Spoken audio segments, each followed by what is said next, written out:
This video will go through the key concepts of Unit 4.5 Marketing Mix with a specific focus on place.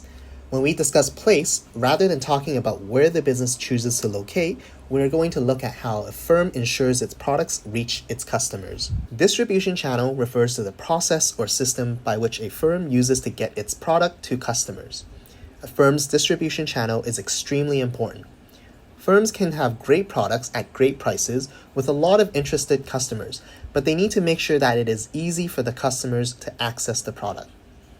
Firms can choose to sell directly to the customers themselves, or they can choose to use intermediaries. Intermediaries are other businesses that can help the business sell its products to each of its customers. Each intermediary represents a channel of distribution. If the firm uses no intermediaries, such as when they are selling directly to its customers, we describe this as zero-channel distribution. Whereas if a firm uses one intermediary, it would be a one-channel distribution, and so on.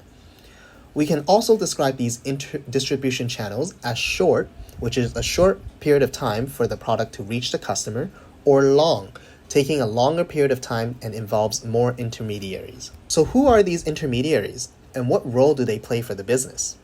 The first are called retailers, which are businesses that sell directly to the end customer.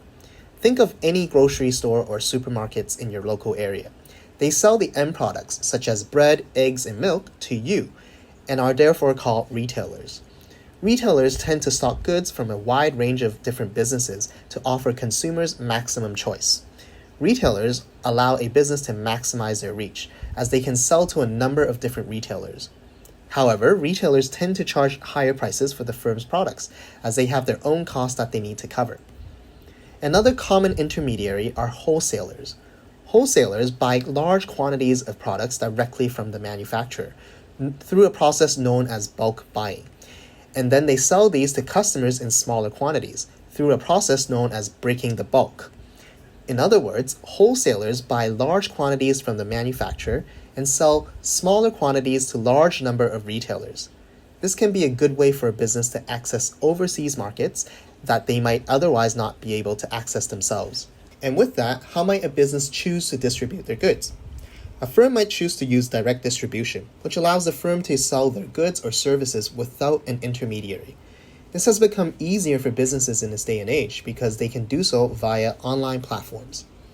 A previously popular option was through the mail, where businesses would use the postal systems to distribute goods that customers would order. This has been replaced by e-commerce, which is the use of internet to do businesses.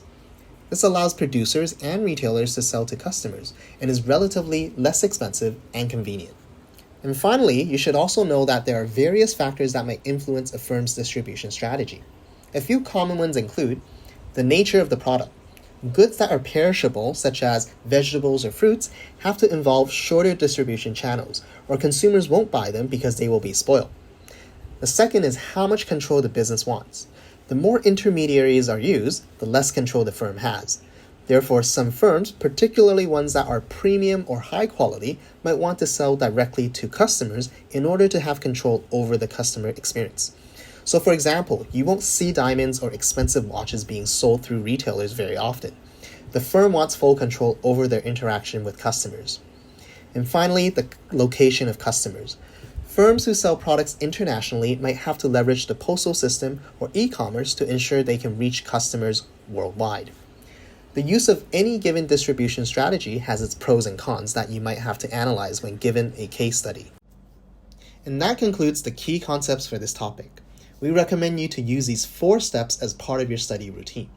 The most important aspects are 1. Knowing your content, 2. Understanding the response structures, and 3. Practicing case studies. Unlike most other courses, only knowing the content will only get you to a level 5 in business management. Knowing your response structures and doing a lot of practice case studies and developing the application skills are key to helping you score a level 7. If at any point you need any personalized help or tutoring or any part of the business management course, from content to response structures to case studies or the IA and the extended essay, feel free to get in touch with us via email or WhatsApp.